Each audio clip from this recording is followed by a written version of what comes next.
if the United States, as we predict, based on the reports that we have seen so far, moves to recognize Jerusalem as the capital of Israel and move the embassy, the American embassy, from Tel Aviv to Jerusalem, it is going to be a reckless and dangerous move. Against the advice of many advisors at the White House for a long time, State Department and foreign policy experts and respected leaders here and around the world. It will alienate the United States from its allies in the region, in the Muslim world. It will not be recognized by the United Nations and many countries in the world. And the question is, why, if it is so dangerous, this administration will go ahead with it? It is going to be a reflection of domestic politics. It will show once again that this Trump administration is not caring about the interests of the United States. It will show clearly that the Trump administration will put the interest of Israel and its foreign policy, foreign lobbyists, mainly the pro-Israel lobby. This administration will put the interest of Israel and its lobby here in the United States above the interest of the United States. And we ask people to call the White House, to question this policy, to question this unstable leadership. I know that Trump and his advisors will not heed the call or the warnings from us as citizens. He will not even heed the calls from his allies, from Jordan, Turkey, the Middle East, other countries. And the question is why this administration is so reckless. It is planning and hoping to cover on its scandals, domestic issues around it, the investigation with the conspiracy with Russia. All of these, unfortunately, are a reflection of this administration's approach to its sensitive issues in Palestine and Israel. We call on people to call members of Congress to ask them to put pressure on this administration. It is unfortunate that this administration is not heeding the calls of all of us. I hope that our community will continue to be more engaged to assert its attachment to the issue of Palestine, to the issue of Jerusalem. It is a matter of faith. It is a matter of faith for Christians, for Muslims, for all indigenous population of Palestine, that the move of the American embassy from Tel Aviv to Jerusalem is a dangerous move, and the consequences are going to be unfortunate and are going to hurt the interest of the United States. Well, this reminds me of the retweet that the president sent out a few days ago, retweeting unverified videos to insult Muslims worldwide, and at the same time to cover up for his scandals.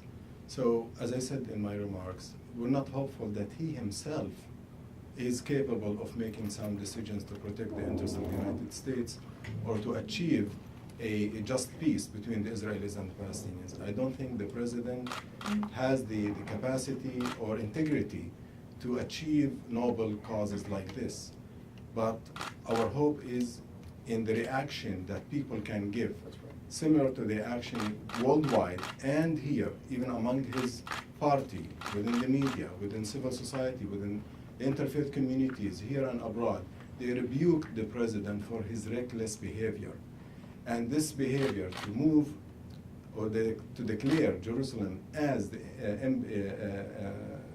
state, capital city of Israel, and to move the American embassy there is dangerous. It hurts the American interest, the American standing in the world. It may inflame passion of 1.5 billion people around the world. And this is going to complicate serious efforts to achieve a just peace between the Palestinians and the Israelis. From what we know now, the president and his people have been only talking to the Israelis to appease them. And he's trying to please his conservative base. What about the rest of America? What about the rest of the world? What about peace in the region between the Israelis and the Palestinians? He will complicate this effort, and it really makes us question once again his judgment and how he is dangerous not only to the Middle East but to America's future itself. I'm very pessimistic when it comes to his ability to change his mind, because he already informed people that he's going to make that move. So we want people to give him the same rebuke, if not more, because Jerusalem is not just 3 videos. Jerusalem is the main pivotal point of peace between the Israelis and the Palestinians. It is a matter of faith for 1.5 billion people. He should not underestimate the feelings and the attachment of Christians and Muslims to the city of Jerusalem. Obviously, the whole resolution and the law that was passed in Congress was as a result of the concerted effort of the pro-Israel lobby and its allies. So obviously there's like an ideology that has driven this move. And when Congress adopted this, we believe as American citizens that it was a reckless move that has put the interest of a foreign power and its domestic lobby above the interest of the United States, because they disregarded the impact and the consequences on the region, its peace, America's relations with the Muslim world. It is really the interest of those politicians who voted, and they voted that against the interest of their own country, because of the money, the pressure, and favors that they get from the pro-Israel lobby. Secondly, obviously the president throughout his campaign and his presidency has been appeasing and trying to secure his support from that conservative base. Given also his scandals, he's trying to create some distractions. He distracted the people with the offensive videos, allying himself with a far-right extremist in Britain that has been convicted of hate propaganda against Muslims, and also his attempt to distract the public opinion here, not to talk about the potential indictment or prosecution by Robert Mueller and others. So he's clever at creating distractions that may endanger the safety and interest of the United States. So it is illogical to assume logic in what he does and he says.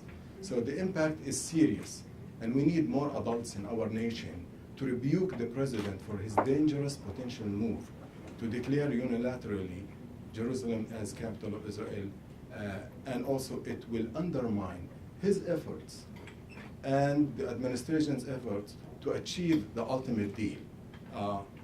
Obviously, President Abbas and everyone else have been warning him against this. They had phone calls with him, and he's just not heeding these calls. So obviously, Americans have to send a message to this president that he is not doing the job of a stable president to secure the interests of the United States. In addition to the domestic reasons, yes, I agree with you. The situation in the Middle East, the fragmentation of countries, the political strife, the lack of unity, the division among the political leadership there makes it easy for the anti-Palestinian opposition to seize the moment and strike a deal like this in favor of Israel. And that's probably the timing that the Trump administration is choosing. They're choosing the timing because there will be no official, strong, traditional reaction from the Arab League, from major Arab allies, to tell the United States that if you take this move, we're going to end our relationship with you. You will have no more friends in the Middle East. So unfortunately, this is the reality, and that's the timing is almost unethical, is opportunistic, and it's missing the point that it will have a long-term effect, strategic long-term effect on the relationship between the US and the region.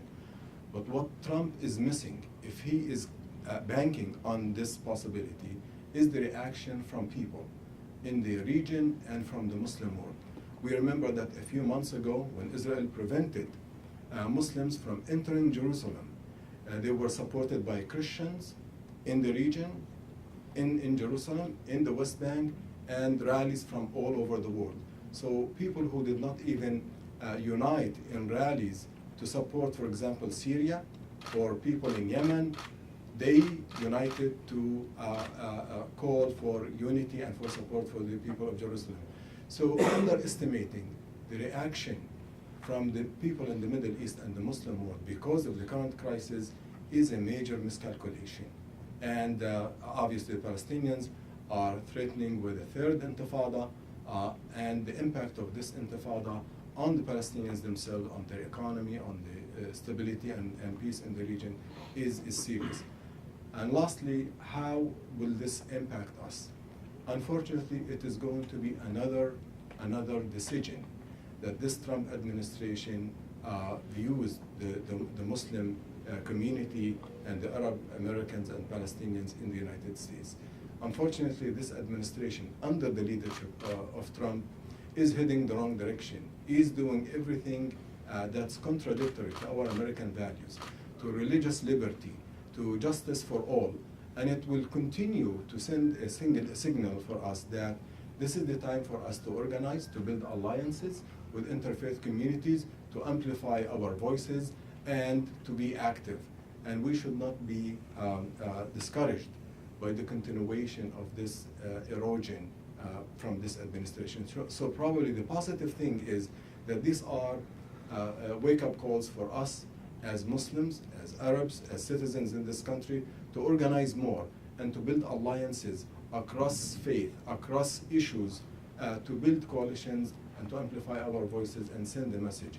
And just finally, I would say, even despite the darkest moments under this administration, we have seen unprecedented outpouring of support for our issues, civil rights issues. So I do not know what will this, where it will take us in terms of unity and working together, but we believe that young students nationwide who are strongly active in BDS and Justice for Palestine are going to be ignited to organize more politically and send messages to this administration that it is on the wrong track.